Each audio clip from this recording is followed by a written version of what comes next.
For at least the last month now, the Canadian news media has been talking about how Canadians feel about their American counterparts. Well, let's just take a moment to realize just how they feel about us.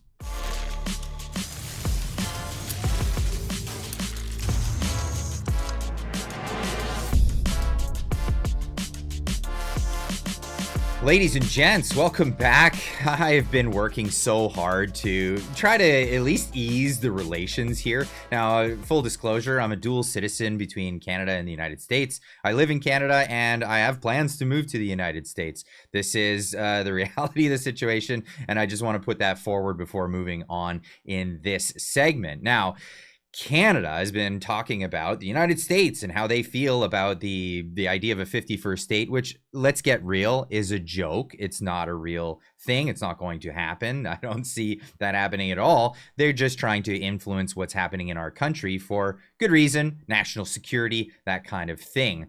That's what they're doing moving forward. But how have Americans actually been perceiving what we've been saying in the news and over the past several years, actually? Reality is they're laughing at us, and for the most part, they're largely disappointed in the attitudes that we have towards them. Here from the Post-Millennial, Canadian ambassador to the UN, Bob Rae, goes on Fox News and was confronted with his own words saying, President Trump should not be welcome in Canada. Here we go. Mr. Ambassador, has your opinion of President Trump changed from when he first came to office in 2016, 2017? My personal opinion? No, it hasn't changed. Yeah. Because you wrote in 2017 that the determination of many world leaders to try to normalize this leadership has to be brought to ground. He should not be welcome in our country. Speaking about not welcoming the President of the United States to Canada. Well, first of all, I made that comment when I was in private life. We've all said different things in private life, but if you said, has my opinion overall changed, I would say to you very directly that the concern that I think all Canadians have, it's not a personal thing about President Trump. The concern we have is that we don't want the administration making and taking decisions that are going to create insecurity, uncertainty, and real collapses in the market. In a way that's quite arbitrary. Yeah. And that's why we're trying to have a reasonable and sensible discussion, and that's the kind of discussion I appreciate we'd like to have, and one that's respectful. And by the way, we're not the 51st state. We're a sovereign, independent country. You just got to throw that one in there at the end. Instead of apologizing, perhaps apologizing for your previous words, backpedal a bunch and not say anything. Now, what is the view on this one? Well, this is what people are saying online. This is what people are saying all over the place. And our attitudes have consequences. When we say this, we have representatives of ours going forward and showing this to the world. This is the attitude that we're going to get back. Now, I've been showcasing this all week. This is the most embarrassing thing. This is at a Raptors game just recently as they were about to sing the national anthem, the Star Spangled Banner.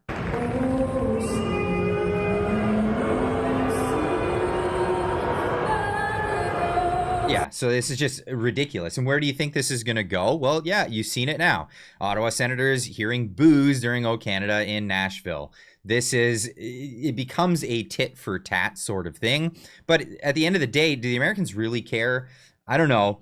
Lori Goldstein putting this one out there, showing on X that this article about this. Now, Dave Hansen jumped in here to say this, and I wanted to showcase this because this is very important. I'm a Canadian living in the US for the past 5 years. There is one thing Canadian leadership and general population better get through their thick skulls. Americans don't care about Canadians' feelings. You boo the anthem and Americans laugh. You take Tito's vodka off the shelf at the LCBO and Americans laugh. You post that you canceled your vacation to Disneyland and Americans laugh. Canadians, for the most part, are irrelevant to Americans economically, geopolitically, and militarily. The majority of Americans think Canadians are leftist, socialist, anti-liberty loons that don't care a lick what Canada does or Canadians think. Sadly, they're wrong. And this is true to why the 51st state would never happen. Do you think a Republican president is going to bring in another voting demographic like California? No, absolutely not. This is not something that is realistically going to happen. Just get over that fact. That being said, if Canada thinks that they have any leverage at all, they're fooling themselves. The Canadian economy is minuscule compared to the US economy. Canada has a GDP of $2.14 trillion. The US GDP is 27.36 trillion. That's a typo there. Even worse, Canadian GDP per capita is 65% that of the United States. That means that the average Canadian worker is producing 35% less than the average American worker. Yet the Canadian PM thinks that tariffing Heinz ketchup or convincing them to buy French's instead is going to have an impact. It would be comical if it wasn't so tragic. Watching liberals now drape themselves in the flag after demonizing and persecuting truckers and supporters who only wanted a taste of the liberty that so many Americans take for granted is infuriating. As someone who is now on the outside instead of the inside, I would implore Canadians to act quickly and judiciously. Token actions will not work. Real fundamental change needs to come to Canada if it ever hopes to restore its image in the world. I hope and pray that happens. I fear it is an impossible task. Now, this is sad because this is a Canadian who's left Canada and is viewing it from the outside and sees it for what it is. And this reigns true for so many people. It's really hard to see how bad it is from when you're inside of it. Now, Cernovich putting this one out there, huge U.S. account, saying, I've dealt with enough Canadians for 2 lifetimes. Their niceness is almost always fake. There is a snobbery behind it. They are below average in terms of business ethics. Overall, shady people who act like they're hiding something.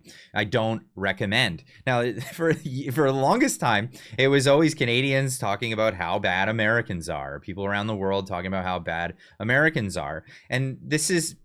I mean, there may be some truth to that in some ways, but this is the reality. We need to come to grips with the fact of how we're perceived, and Canadians need to come to grips with where we're at really on the world stage. Marty up north, who tune in tonight, we do the show every Wednesday night. This was from our last week's show. This is a segment where he just had to get real because it's just insane. And I've been talking about this with a lot of people this week.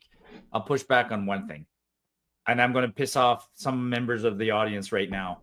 70% of Canadians that I know wouldn't last a month in the US. Okay. So like they have no idea, like the US work climate. I worked in the US, man. When I worked in the US, I was impressed, right? You show up in Houston, everybody's got they're well dressed, they're on time.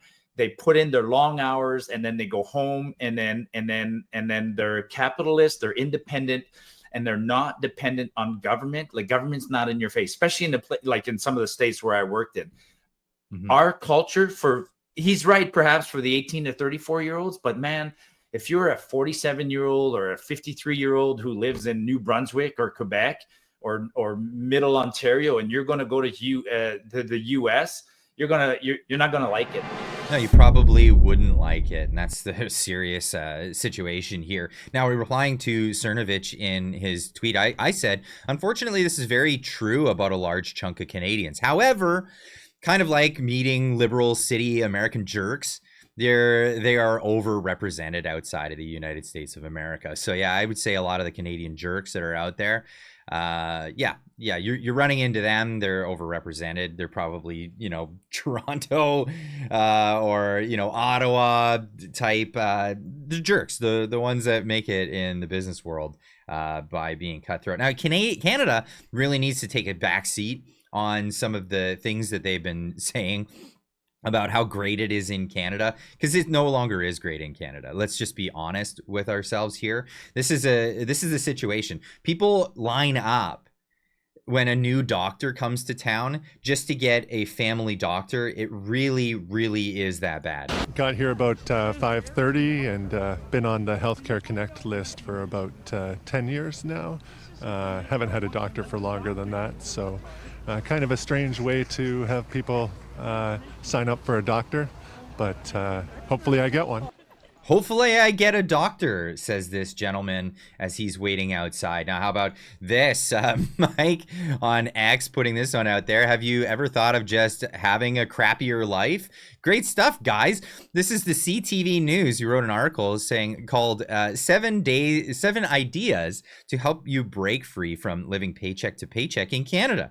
Number 7 on the list was reduce your standard of living. I'm not kidding. This is what they published. And since deleted the article. That's right. Oh, just go back on it. You go to the website, it just takes you to their site. You can't find that article. You have to go probably find it in the archives. But the United States hasn't always been looking at us in this light. Only a few years ago, Donald Trump, I mean, he had this statement, but this is a statement that reigns through to a lot of Americans.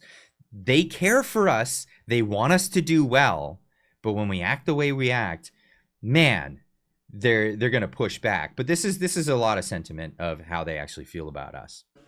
The tyranny we have witnessed in Canada in recent weeks should shock and dismay people all over the world. In an advanced Western democracy, the peaceful movement of patriotic truckers, workers, and families protesting for their most basic rights and liberties has been violently put down.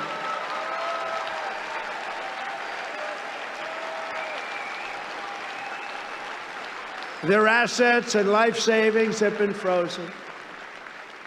They have been slandered as Nazis, racists, and these are the names they've been called. They've been arrested and charged with phony crimes. They've been falsely accused of loyalty to foreign powers. I watched them. I saw those maple leafs all over the flags and the love for their country. The real Plenty Team of Canada, Americans were there too, and they love our country. They're being hunted down like enemies of their own government and treated worse than drug dealers and murderers or rapists.